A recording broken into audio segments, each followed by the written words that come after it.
Bismillahirrahmanirrahim. Assalamualaikum warahmatullahi wabarakatuh.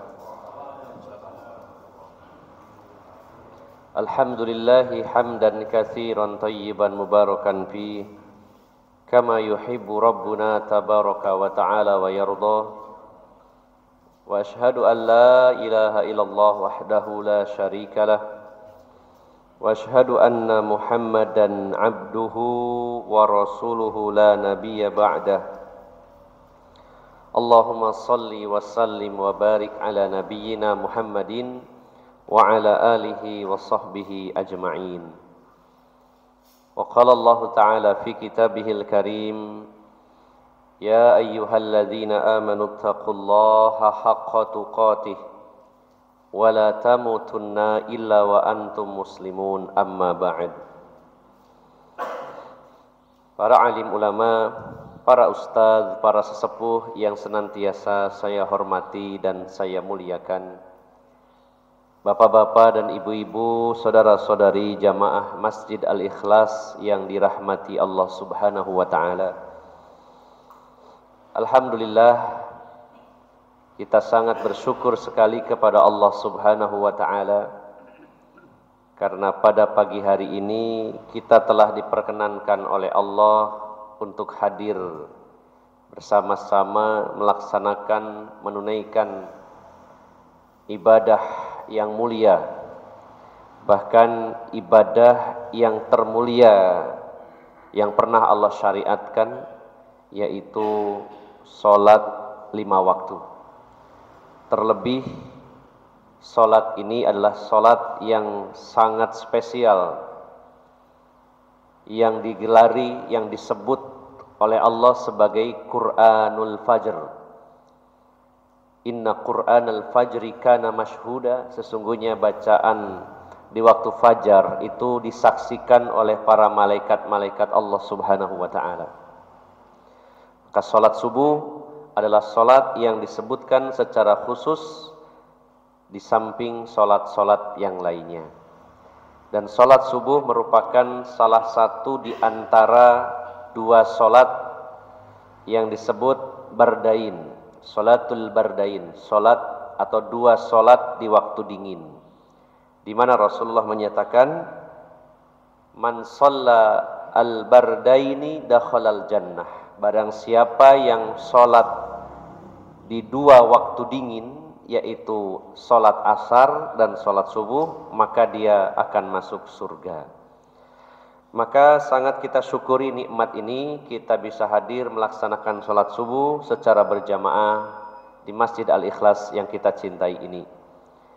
Dan sebelum kita melanjutkan aktivitas di pagi hari ini, kita duduk sejenak untuk bersama-sama saling nasihat menasehati, saling mengingatkan, saling mengokohkan dan menguatkan di jalan Allah Subhanahu wa ta'ala, dan bersama-sama belajar semua hal yang berkaitan dengan agamanya Allah Subhanahu wa ta'ala. Mudah-mudahan kita senantiasa diberikan hidayah, pertolongan oleh Allah Subhanahu wa ta'ala, dan juga diberikan keistiqomahan di atas hidayah tersebut. Bapak, Ibu, saudara-saudari yang dimuliakan Allah Subhanahu wa ta'ala, pagi hari ini kita akan membahas sebuah artikel berbahasa Arab, dan artikel ini sangat menarik. Ada 21 halaman yang akan kita bahas, tetapi karena terbatasnya waktu serta agar mudah difahami, insyaallah kita rangkum dan kita ambil poin-poin intinya saja. Artikel ini berjudul Adabu Talabir Rizqi, adab-adab mencari atau mengais rizkinya Allah Subhanahu wa ta'ala. Ketika kita mungkin pernah mengaji bab tentang bagaimana mengais rezeki, biasanya kita membahasnya bagaimana caranya supaya rezeki lancar, bagaimana supaya rezeki itu mudah dan lain-lainnya. Maka kali ini kita akan lebih detail lagi semua hal yang berkaitan dengan seluk-beluk rezeki serta mindset kita tentang rezeki yang mungkin harus kita luruskan agar kita dalam mencari rezeki ini tidak terlalu capek, tidak terlalu pusing, apalagi sampai stres dalam mencari rezeki. Yang ternyata memang bab tentang rezeki ini sangat berkaitan erat dengan masalah akidah, masalah tauhid. Selama ini kalau dibahas cuma bagaimana caranya atau kiat-kiat Islam untuk mudahnya dapat rezeki. Nah, ternyata bab tentang rezeki ini sangat dalam karena berkaitan dengan iman, berkaitan dengan masalah tauhid. Bapak Ibu jamaah sekalian yang dimuliakan Allah Subhanahu wa taala. Di halaman yang pertama kita fokus bahwa ketika Allah Subhanahu wa taala menciptakan makhluknya, maka Allah bertanggung jawab untuk menanggung rezekinya. Siapapun atau apapun makhluk yang Allah ciptakan itu sudah satu paket dengan rezekinya. Semuanya tanpa terkecuali. Di sini dikatakan bahwa fa inna kana rizqu mimma takfulullahu ta'ala bi, maka sesungguhnya rizki itu adalah tanggung jawab Allah Subhanahu wa taala. Kalau Allah sudah menciptakan satu makhluk, Allah juga bertanggung jawab memberi rezekinya sampai makhluk tersebut mati atau meninggal. Ini yang pertama. Dan Allah menegaskan hal ini di dalam firman-Nya, yaitu surat Hud ayat yang ke-6. Allah berfirman dalam surat Hud ayat yang ke-6, surat yang ke-11 ayat yang ke-6. Wa ma min dabbatin fil ardi illa 'alallahi rizquha wa ya'lamu mustaqarraha wa mustaudaha kullun fi kitabim mubin. Dan tidaklah makhluk apapun yang berjalan di atas muka bumi ini kecuali atas Allah itu, maksudnya atas Allah adalah kewajiban dan tanggung jawab Allah untuk memberi rezekinya. Tidak ada satupun makhluk yang berjalan di atas muka bumi ini, maknanya adalah seluruh makhluk yang Allah ciptakan. Selama makhluk itu memang membutuhkan rezeki Allah Subhanahu wa taala yang tentunya. Maka makna tidaklah semua yang berjalan di atas muka bumi ini berlaku bagi makhluk-makhluk Allah yang ada di daratan, yang ada di lautan, di sungai, di danau, di sumur, bahkan banyak makhluk Allah yang tinggalnya di comberan, di got, bahkan di septic tank sekalipun ada makhluk Allah Subhanahu wa taala. Termasuk juga yang ada di dalam bumi seperti cacing, rayap, dan hewan-hewan lainnya. Termasuk di dalamnya juga yang berada di udaranya bumi ini, yaitu burung-burung dan sejenisnya, serangga dan lain-lainnya. Maka semua yang diciptakan oleh Allah Subhanahu wa taala semua mendapat bagian rizki dari Allah Subhanahu wa taala. Sehingga pada poin pertama saja kita harusnya lebih tenang dalam urusan rezeki. Kalau saya ini sudah ada di dunia ini, maka Allah yang akan menanggung rezekinya.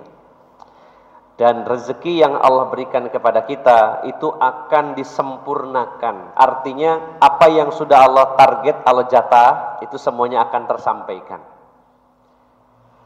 Artinya tidak ada yang meninggal dunia lalu rezekinya tertinggal. Ini sudah kadung meninggal, rezekinya belum disampaikan, tidak ada. Semuanya akan terpenuhi. Ini poin yang pertama Bapak Ibu jamaah sekalian. Kemudian yang kedua, makna rizki. Apa sebenarnya definisi dari rizki itu? Karena salah dalam mendefinisikan sesuatu, akhirnya salah pemahaman. Salah mengamalkan, salah aplikasinya. Sehingga juga akan menjadi sebuah mindset yang salah. Nah, ini yang perlu kita betul-betul pahami. Apa sebenarnya makna rezeki itu? Bapak Ibu jamaah sekalian yang dimuliakan Allah Subhanahu wa taala. Di halaman yang kedua, di sini dikatakan bahwa farizqu ataullahi jalla sana'uh. Rizki itu apapun yang Allah berikan kepada kita. Ada kalimatnya apapun. Nah, ini akan merubah mindset kita yang selama ini berpikiran bahwa rezeki itu selalu uang. Bahwa rezeki itu adalah harta benda. Bahwa rezeki itu adalah makanan. Bahwa rezeki itu adalah rumah, kendaraan, ya, dan segala jenis-jenis harta benda. Seringkali orang berpikir bahwa itu rezeki. Ternyata rezeki itu maknanya sangat luas Bapak Ibu jamaah sekalian, yaitu segala sesuatu yang diberikan oleh Allah Subhanahu wa taala. Fal arzaqu nau'ani. Rezeki itu ada dua jenis. Yang pertama, arzaqun zahiratun lil abdan kal aqwat. Yang pertama adalah rezeki yang sifatnya zahir, rezeki yang sifatnya lahiriah untuk badan kita, rezeki yang lahiriah untuk badan. Di sini dikatakan kal aqwat, seperti kekuatan, kemampuan dari fisik kita. Kita punya kemampuan bisa melihat dengan kedua mata kita. Ini adalah rezeki. Adakah di antara kita yang siap diambil kedua matanya lalu dikasih uang 1 miliar? Ada Pak? 1 miliar loh Pak, banyak Pak, lumayan. Ya, separuh atau separuh mungkin. Ya. Maka kalau kita dikasih uang 1 miliar, wah Masya Allah ya, 1 miliar, sepertinya besar sekali ya. Sementara kita dikasih oleh Allah Subhanahu wa taala dua mata yang lebih mahal dari 1 miliar tadi. Kalau kita tidak mau diambil mata ini dengan ditukar uang 1 miliar. Berarti kemampuan melihat, punya mata dan normal ya. Kalau punya mata tapi tidak bisa melihat sama aja ya. Maka kal aqwat di sini adalah kemampuan, kenormalan, kekuatan tubuh kita. Ini adalah rezeki dari Allah Subhanahu wa taala. Bahkan kita mampu berbicara ya Pak. Jarang sekali kita sadar dan mensyukuri, ya Allah saya ini bisa ngomong. Padahal Allah Subhanahu wa taala sampai menyatakan alam naj'al lahu ainain wa lisanan wa syafatain. Ini adalah dua nikmat. Bukankah aku telah menjadikan bagimu kedua mata dan juga lidah serta kedua bibir. Dengan keduanya kita bisa berbicara. Kalau kita ditawari orang, Mas mau nggak dikasih uang 500 juta tapi sampai jadi wong bisu? Mau enggak? Tidak bisa ngomong. Itu baru bisa bicara betapa mahalnya, dan itu adalah pemberian Allah dan itu mahal, dan itu adalah rezeki dari Allah. Bisa mendengar, lidah bisa merasakan, hidung bisa menghirup udara, tangan bisa menggenggam, beraktivitas, kaki bisa berjalan. Semua ini adalah rezeki dari Allah Subhanahu wa taala. Kadang-kadang banyak hal yang tidak terpikir oleh kita bahwa itu adalah nikmat dari Allah. Seandainya Allah hilangkan, itu adalah musibah. Contohnya, bapak-bapak bisa berdiri. Berdiri Pak, bapak bisa berdiri ya? Berdiri seperti saya ini? Ya, bisa ya. Itu adalah nikmat Pak. Karena kalau kita nggak bisa berdiri itu susah Pak. Ya, baik berdiri badannya atau yang lainnya. Ya, sepertinya ringan, cuman berdiri, tapi itu fatal Pak. Kalau kita tidak bisa berdiri, susah. Ya, berdiri dalam makna yang sesungguhnya maupun berdiri dalam hal yang sifatnya kiasan ya. Ya, bisa paham lah Bapak-bapak insya Allah. Ini adalah rezeki, subhanallah. Dan itu sangat mahal. Ini adalah rezeki yang jenis pertama, yaitu arzaqun zahiratun lil abdan, rezeki yang sifatnya lahiriah untuk badan kita. Yang kedua yaitu arzaqun batinatun lil qulubi wan nufus, rezeki yang sifatnya batiniah untuk hati dan jiwa kita. Contohnya adalah kal ma'arif wal ulum, ilmu pengetahuan dan ilmu, ya, baik ilmu dunia maupun ilmu agama. Ini adalah pemberian yang sangat mahal dari Allah Subhanahu wa taala. Pengetahuan, ilmu, baik ilmu dunia ataupun ilmu agama, ini adalah rezeki yang besar dari Allah Subhanahu wa taala. Bahkan ilmu itu sangat mahal. Contohnya saja seorang dokter spesialis, karena punya ilmu, mahal itu Pak ilmunya, ya. Hanya sekedar konsultasi beberapa menit, nulis resep, ratusan ribu dia dapatkan dari satu orang, ya. Ini karena nilainya ilmu, berarti rezeki ilmu itu. Bukankah kita pernah juga membaca berita seorang muslim dari Tasikmalaya, Jawa Barat, dan juga orangnya religius, jenggotnya panjang. Dan orang ini saya lupa namanya. Beliau satu-satunya saat ini di dunia yang bisa dan mampu memecahkan salah satu rumus algoritma tersulit di dunia, yang selalu menjadi misteri para ilmuwan. Justru yang bisa memecahkan ini orang Indonesia dari Tasikmalaya, muslim dan aktivis yang sangat taat. Sehingga karena ilmunya ini, dia diberi kemampuan oleh Allah Subhanahu wa taala untuk mengetahui secara pasti titik-titik minyak bumi yang ada di atas muka bumi ini. Sehingga jadi rebutan berbagai negara. Dan dikontrak oleh Saudi Arabia dengan gaji yang fantastis. Tinggal nulis nolnya berapa. Karena apa? Karena ilmunya.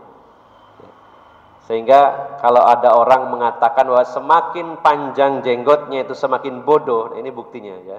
Pinter, ya. Ternyata pinter. Ya. Jadi Bapak Ibu jamaah sekalian, rezeki itu ada yang lahiriah, batiniah, dan itu tidak selalu uang, tidak selalu harta, karena ada juga rezeki-rezeki yang bahkan nilainya lebih mahal dari harta. Sehingga kalau kita memahami tentang definisi rezeki ini, kita nggak akan terlalu pusing dengan urusan duit, walaupun tetap kita cari.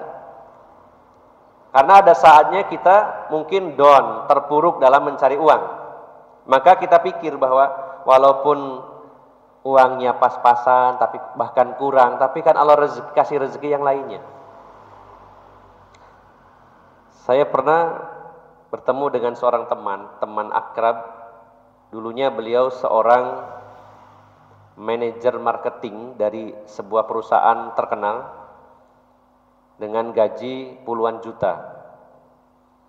Kemudian setelah dihitung-hitung, ditimbang-timbang, banyak keharaman yang dia lakukan, akhirnya dia mengundurkan diri. Lalu dari sisa uang yang dia miliki buka semacam retail, ya, swalayan kecil. Dan kalah saingan, ya, secara umum sepi, apalagi dibandingkan dengan gajiannya di masa sebelumnya. Saya kadang berkunjung ke tokonya dan ngobrol.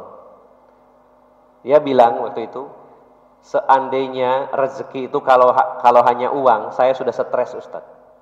Kalau saya memikirnya, mindset saya bahwa rezeki itu uang, artinya kalau nggak ada uang berarti saya nggak dapat rezeki, saya bisa stres.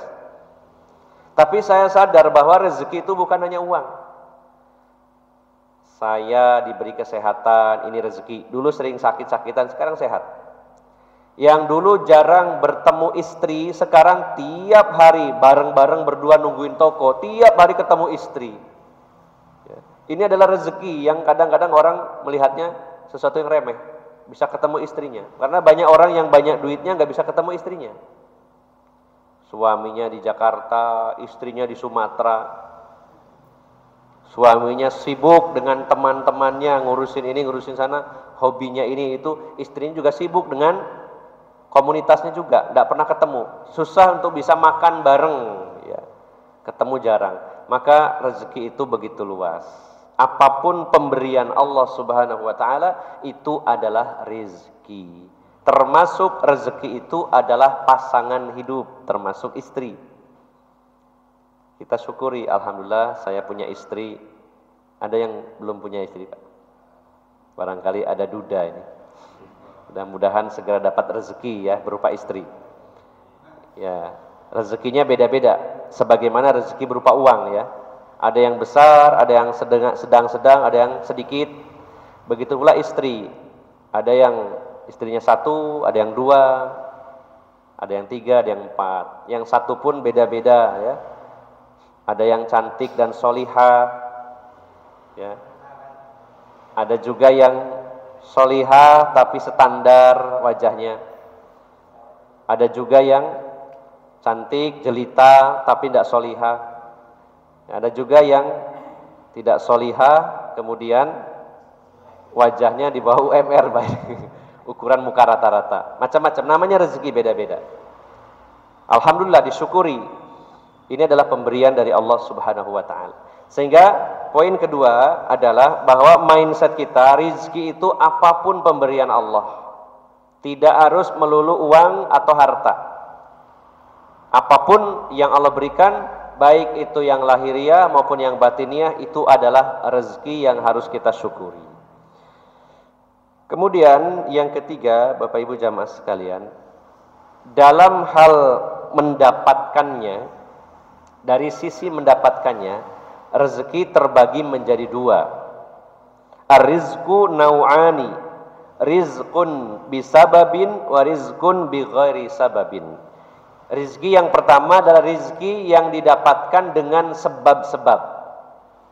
Ada sarana, ada cara mendapatkannya, ada usaha. Dan yang kedua ada rezeki tanpa usaha, tanpa sebab. Jadi kalau ada orang yang berpikir bahwa tidak mungkin kita dapat sesuatu kalau nggak mau berusaha. Ya memang betul kita harus berusaha, tapi tidak semuanya Allah berikan rezeki dengan adanya sebab. Ya. Bapak Ibu jamaah sekalian, Allah memberikan contoh dengan satu figur yang sama dalam dua kondisi yang berbeda, yaitu Maryam, ibunya Nabi Isa alaihissalam. Di dalam surat Maryam ayat 25, Allah Subhanahu wa taala berfirman, "Wa huzzi ilaiki biziz'in nakhlati tusaqit 'alaiki rutaban janiyya."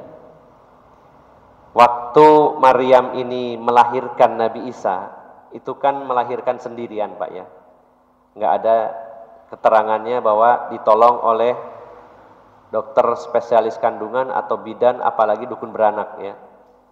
Lahir sendirian karena beliau menjauh dari kaumnya, sehingga akhirnya sampailah di sebuah tempat, kemudian melahirkan dalam keadaan susah payah, dalam keadaan sakit. Namanya juga melahirkan, butuh energi yang besar untuk mengeluarkan bayi, untuk bisa melahirkan bayi. Begitu Nabi Isa lahir, cower, bersih, kemudian lemas. Maryam ini dalam keadaan lemas. Dan di sampingnya ada pohon kurma. Pernah lihat pohon kurma ya Pak? Pohon kurma itu kan nggak seperti pohon tomat ya, kecil. Tapi pohon kurma itu besar. Bahkan mungkin lebih besar dari pohon kelapa. Apalagi sedang berbuah pasti berat. Tapi apa yang Allah perintahkan? Wahuzzi ilaiki, wahai Maryam, ya, diperintahkan oleh Allah melalui malaikat yang diutus kepadanya, walaupun bukan seorang nabi, beliau mendapat kemuliaan dari Allah Subhanahu wa taala. Goyangkan batang pohon kurma itu, maka akan berjatuhan kurma rutob, kurma basah. Nah, ini menunjukkan bahwa untuk mendapatkan rezeki harus ada usaha. Walaupun usaha itu kayaknya kecil, kayaknya tidak nyambung, tapi yang penting ada usaha. Secara logika, pohon kurma yang besar digoyangkan oleh tangan seorang wanita yang lemas habis melahirkan. Sebenarnya tidak masuk akal, bahkan berjatuhan kurmanya. Tapi Allah mengajarkan kepada kita bahwa yang penting kamu obah. Sampai peribahasa Jawa mengatakan ora obah, ora mamah. Ora obah, ora mamah, ya. Bukan mamah muda ya di sini ya. Tapi mamah di sini maksudnya mungenya, ya. Maksudnya itu harus obah, harus bergerak, harus berusaha. Seberapapun usaha kita. Karena hasil urusan Allah, kita hanya usaha. Kalau kita mengingat ayat ini, Maryam seorang wanita yang lemah saat habis melahirkan dalam kondisi loyo, diminta oleh Allah goyangkan pohon kurma itu, seolah-olah tidak ada manfaatnya. Tapi yang Allah inginkan adalah yang penting kamu berubah, yang penting kamu berusaha. Allah yang ngasih. Itu adalah hanya sekedar sebab saja. Maka berjatuhanlah kurma yang basah itu. Tapi di sisi lain, di dalam surat Ali Imran ayat 37 dengan tokoh yang sama yaitu Maryam. Ketika Maryam ini ditempatkan di rumah Nabi Zakaria, dititipkan oleh keluarga Imran di rumah Nabi Zakaria yang masih kerabatnya, maka Maryam ini punya satu tempat di ruangan tertentu yang disebut mihrab. Tempat atau mungkin kalau bahasa kita itu musola di rumah. Ada satu ruangan secara khusus untuk ibadah. Dan Maryam sering beribadah, bertaqarrub ilallah, mendekatkan diri kepada Allah di ruangan tersebut.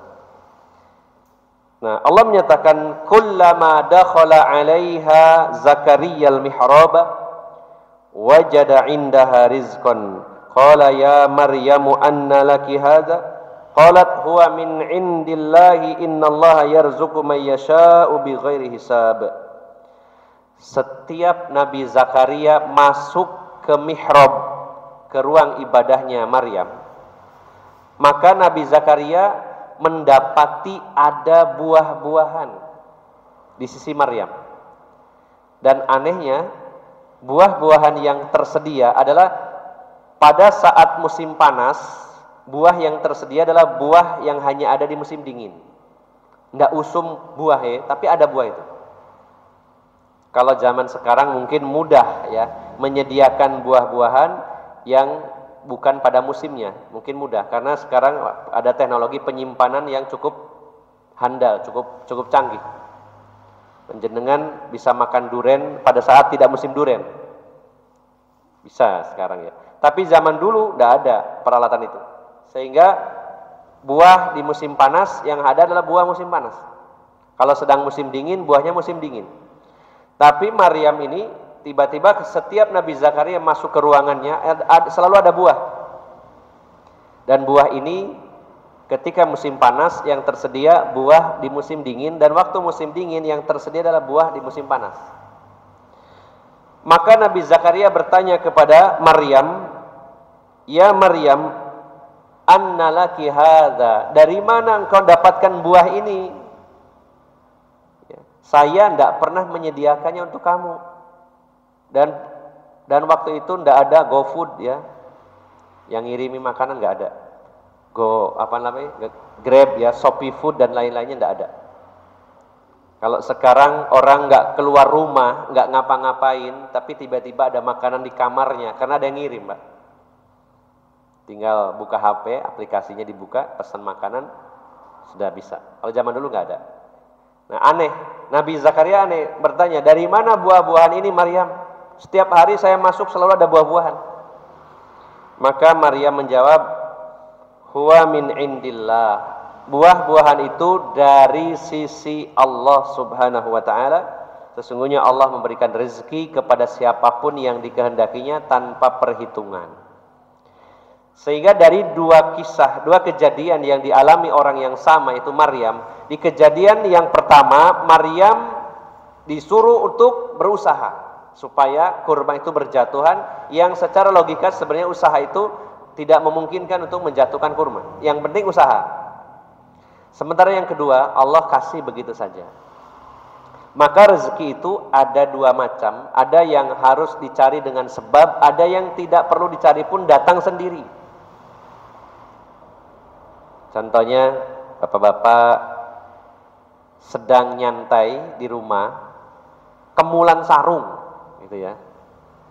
Aras-arasan apa-apa kemulan sarung. Tiba-tiba datang tetangganya, Pak, niki napa nasi kotak sama jajannya, ini ada tasyakuran keluarga saya. Nah ini kan tidak usah usaha Pak. Tahu-tahu dapat begitu saja. Sing penting aja jagakno, jagakno yang kok teko dhewe. Ya.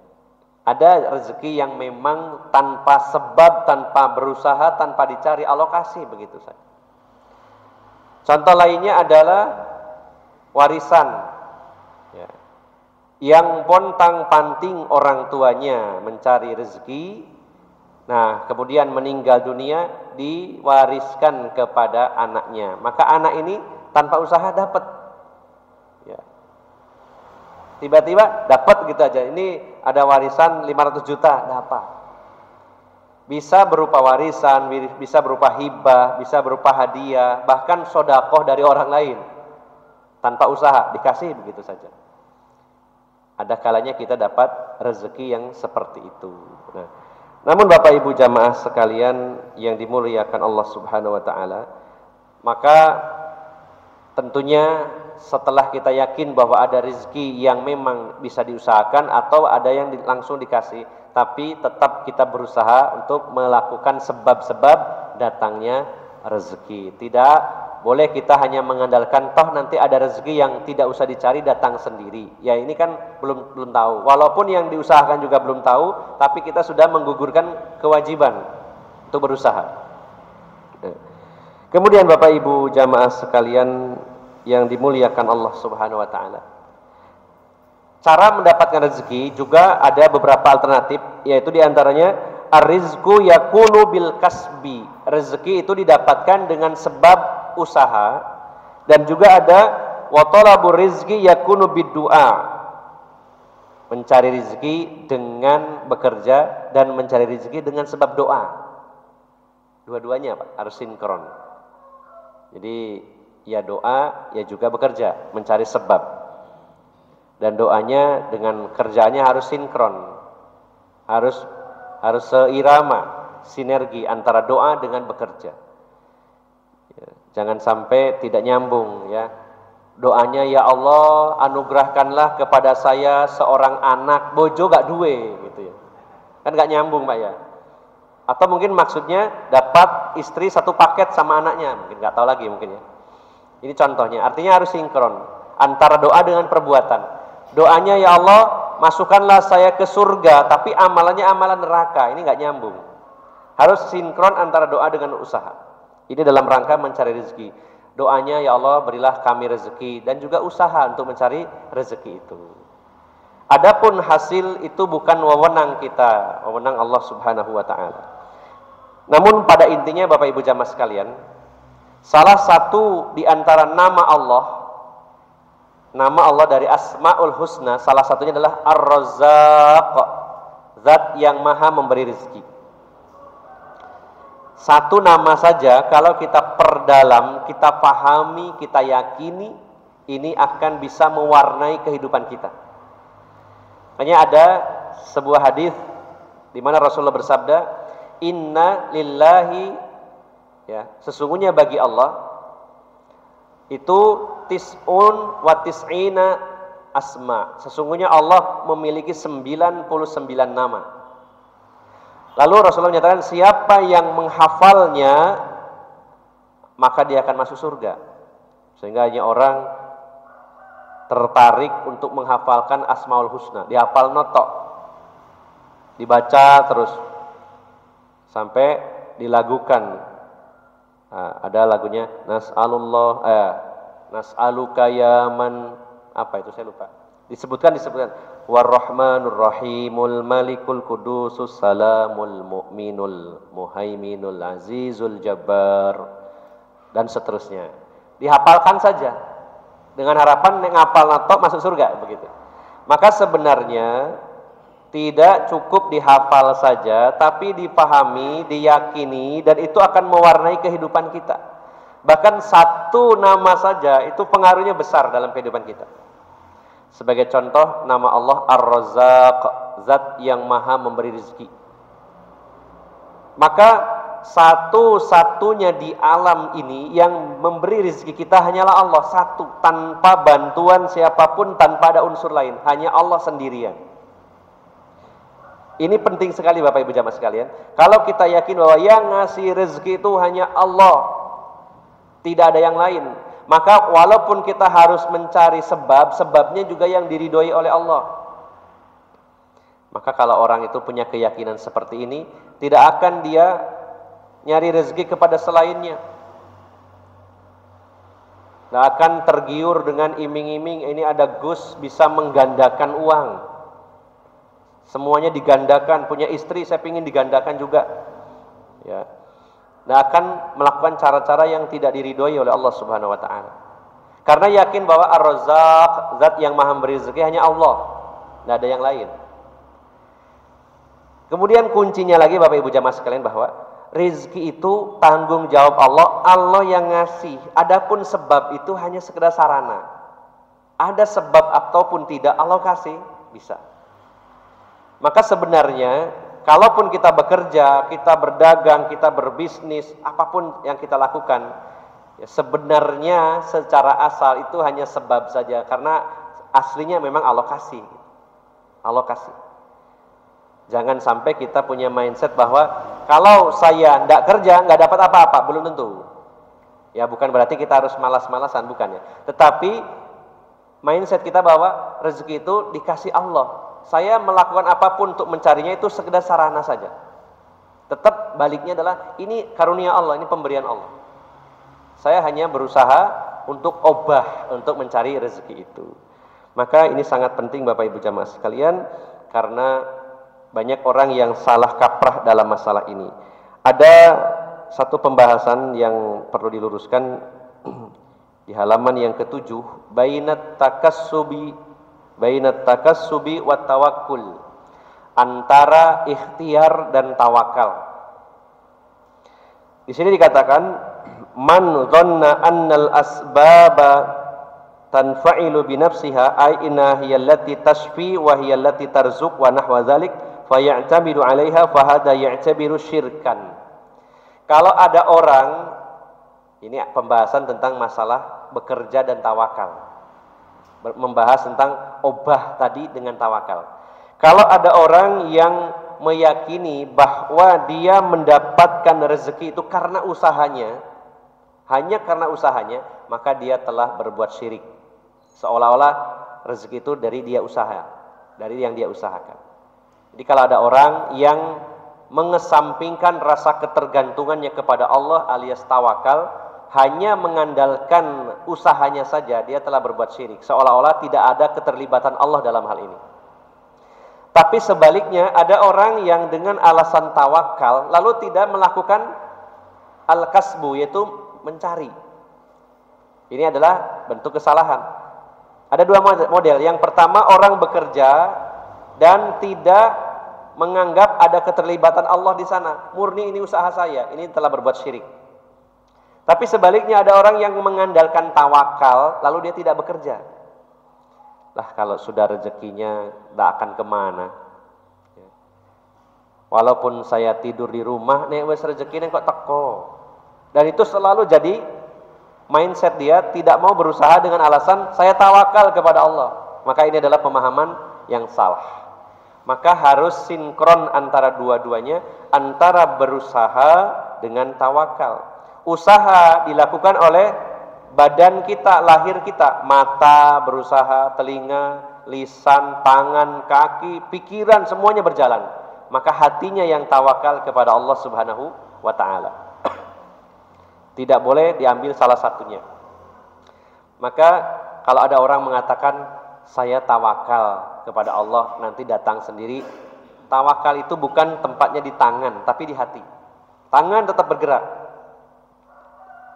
Saya tawakal kepada Allah, tapi mata memperhatikan, melihat, meneliti, menelaah. melakukan survei, dan semua anggota badannya bergerak maksimal sesuai kemampuannya, tapi hatinya selalu tawakal, tergantung kepada Allah Subhanahu wa ta'ala. Karena tawakal itu adalah ibadahnya hati, bukan tangan, bukan kaki, bukan lisan, bukan mata kita. Sehingga kalau ada orang mengatakan saya tawakal tapi diam, ini salah aplikasi, salah penerapan. Jadi intinya harus ada sinkronisasi antara ikhtiar, usaha dengan tawakal kepada Allah Subhanahu wa ta'ala.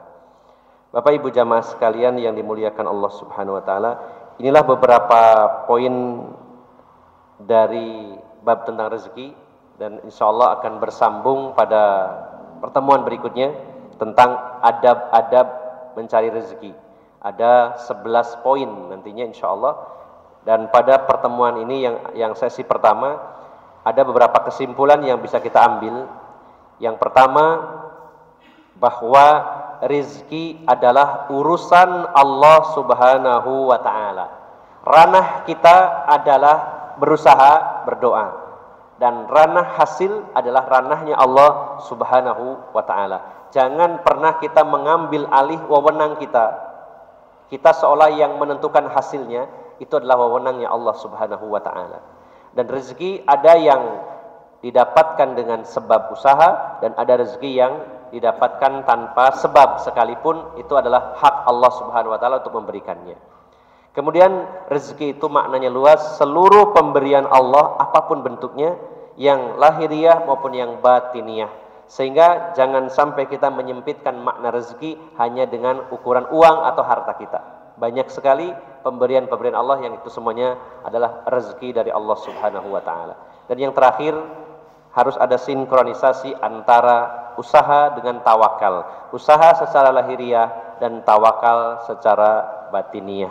Mudah-mudahan Allah Subhanahu wa ta'ala melimpahkan rezeki kepada kita semuanya dan memberikan barokah di dalamnya. Demikian, semoga bermanfaat, dan mohon maaf atas segala kekurangan. Billahi taufiq wal hidayah. Wassalamualaikum warahmatullahi wabarakatuh. Asyhadu an la ilaha illallah.